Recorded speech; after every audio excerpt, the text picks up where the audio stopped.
California or Florida? Having lived in both, I have some thoughts that might be useful.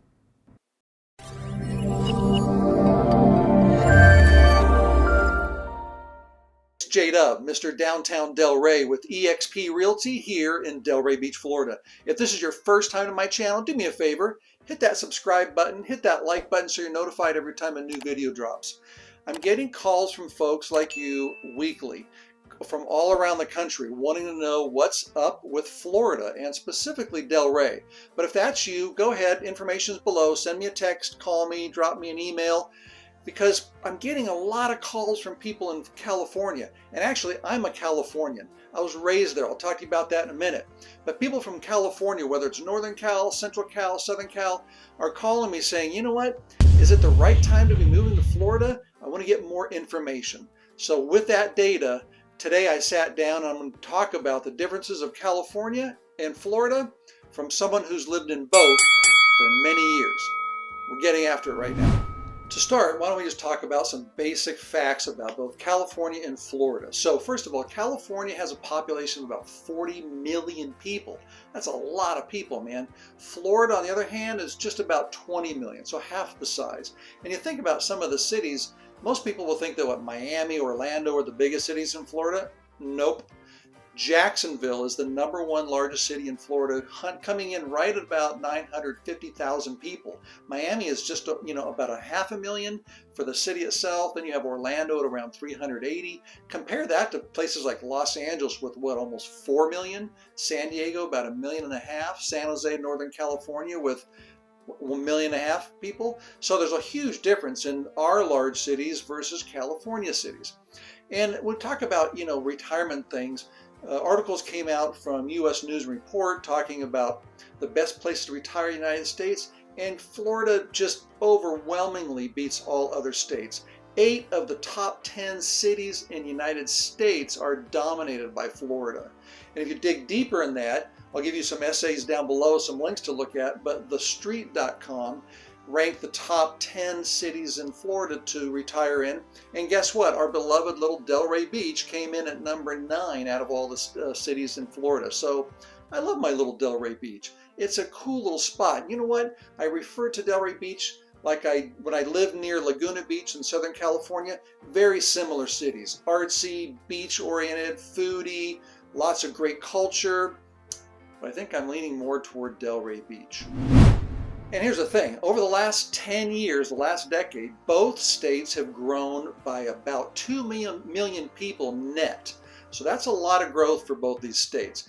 But as you look at this graph I have here, it shows over the last year, basically mid-2020 to about now, the net migration to Florida has been around 220,000 people compared to people leaving California, which is what, around 380,000 people.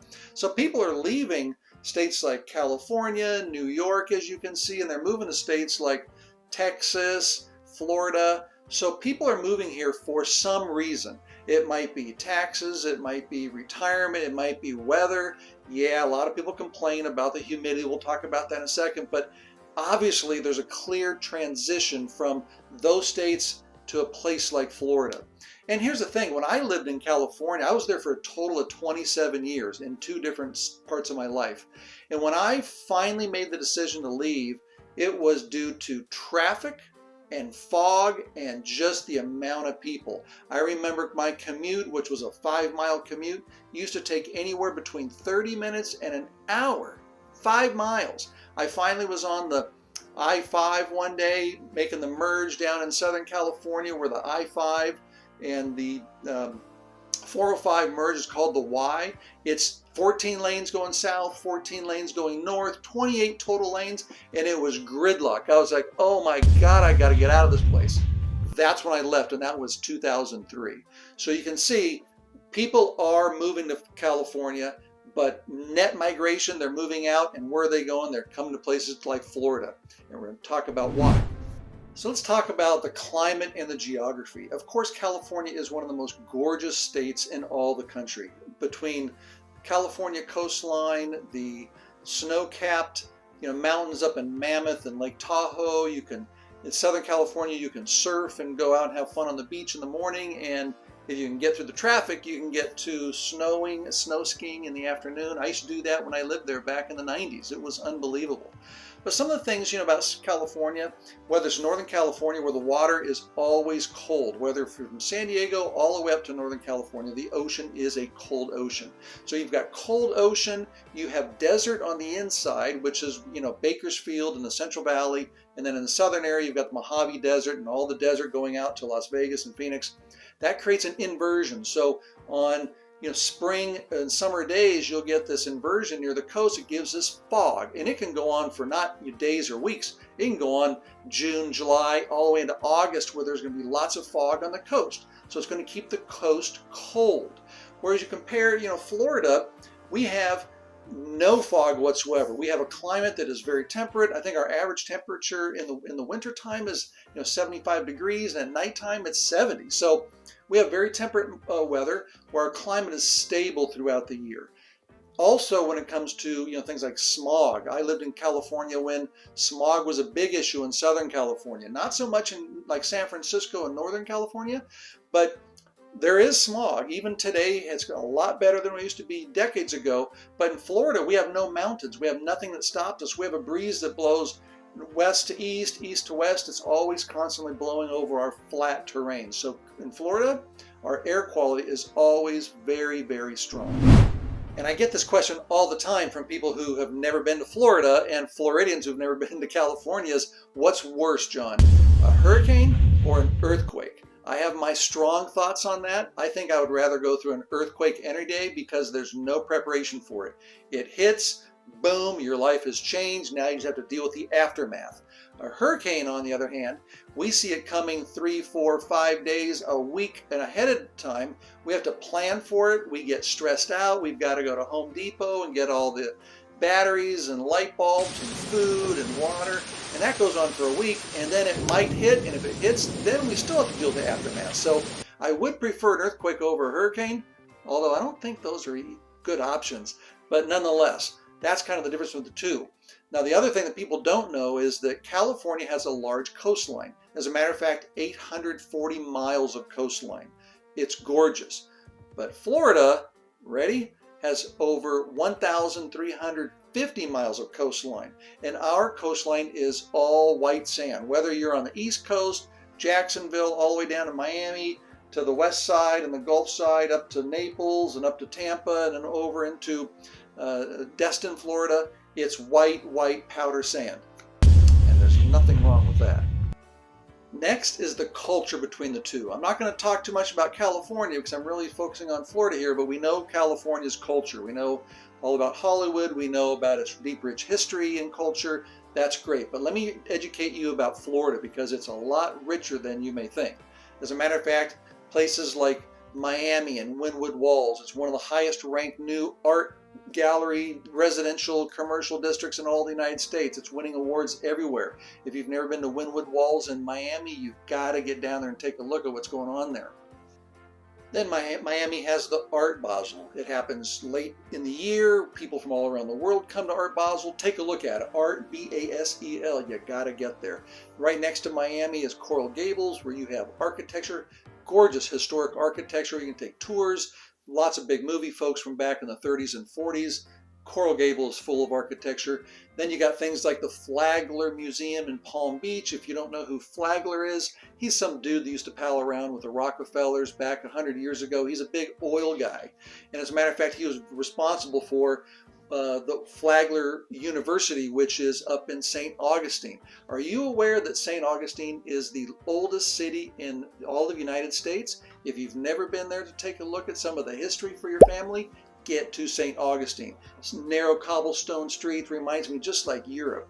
It's spectacular. Then you have places like Delray Beach, where I live. We have art. We have art shows. We have art galleries. It's one of the top food meccas in all of Florida. It's a booming place for culture. You got to stop by Delray Beach as you're going from Miami to Fort Lauderdale to Palm Beach. You got to put it on your list. And then you got to think of things like Miami again. Miami currently is becoming the new Wall Street of the United States. hedge fund managers. Big money is moving into Miami. Even the cryptocurrency world, which is a whole new culture in itself that's bringing all sorts of new money and ideas into Miami. It's got some of the largest, it actually is the largest cryptocurrency conference that goes on around the world. So Florida, don't mistake, Florida has a lot more culture than you can imagine. You got to get out and take a look at it. Okay, I get it. There's a lot of things to do in California. Similar in Florida. You Californians, you have things like what? The tallest mountain in the United States, Mount Whitney. I've climbed that thing 5 times. Wow. You have the lowest spot in Death Valley, below sea level. You have the oldest trees in the world in Joshua Tree. You've got the tallest trees up north in Big Sur. You have wine country in Sonoma, Napa, Monterey, Central Coast, Temecula, some of the best wines in the world. I get it. You've got sports clubs, you've got lots of things to do, from snow skiing and surfing. Florida, however, let's not take it lightly. Florida has over 1,350 miles of white sand, puffy powder beaches. We have some of the best fishing. If you want to do deep sea fishing, we've got some of the most amazing fish we catch anywhere in the world. We have places like Key West, but it's not just Key West, the most southernmost point in all the United States, but it's the drive getting there. It's one of the most spectacular drives. If you like California's coast and going up Big Sur and think it's number one, get your butt over to Florida and make sure you drive down to the Florida Keys. Nothing in the world is like it. We also have the oldest city in America, St. Augustine. We also have caverns, hot springs, cold springs. When you go up into the central part, north of Orlando, you get up into Gainesville and go toward Tallahassee. We have some of the most beautiful natural parks in all of America. You've got to take a look at some of the things that we do here in Florida, and I think you'll be surprised.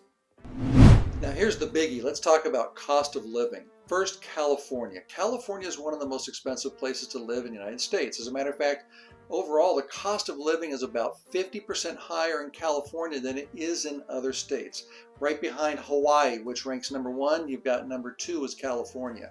Why? Well, you have the average median, with the median price of a home in California is topping $700,000 today. In places like Los Angeles, Silicon Valley, San Francisco's home prices there are in orbit, very expensive. That makes home insurance more expensive because it's based on the price, right? And then you have things like car insurance. Like Florida, car insurance in California is also very high.